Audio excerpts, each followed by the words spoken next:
Dit is een stuk van de virtuele rondleiding zaterdaagse te zien is bij het opknapte bunkercomplex Tolwaha. Dat is het enigste complete schuitspunt van Vlieland. Nou nog bedobbel onder het zon, maar hoe hier te bezichtigen. Het is op zich een heel zelfstandig iets. Hè. Het omheen met een prikkeldraadversperring en mijnenvelden eromheen. En een keukenbunker, een watervoorziening en voorraad. Dus die mannen die zouden hier in principe gewoon een week of 3 zonder aanvoer kunnen zitten. Hoe weet u dat hier zo'n animo voor is?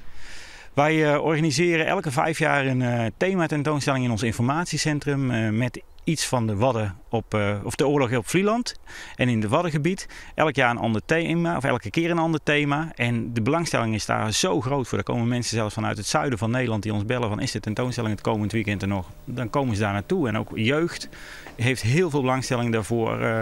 Gezinnen, het is echt een publiekstrekker voor ons. Dus vandaar die gedachte hebben we ook gezegd van we moeten dat eigenlijk permanent kunnen inrichten. En daar is dit complex hierachter eigenlijk heel geschikt voor.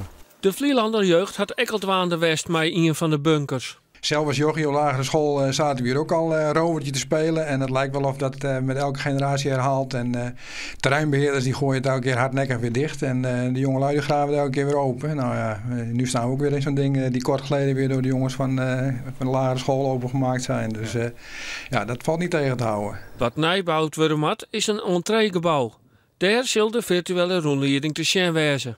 Dat is de bedoeling dat in het entreegebouw, wat wel toegankelijk is voor minder valide, dat daar de digitale rondleiding gepresenteerd wordt. En dat de mensen die dus niet fysiek het complex in kunnen, dat die dan daar eigenlijk een kijkje kunnen nemen in het complex. Dat wordt helemaal nagebouwd en dan kunnen ze op eigen gelegenheid daar doorheen gaan.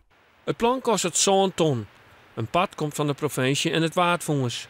Verder wordt nog gezocht naar sponsoren.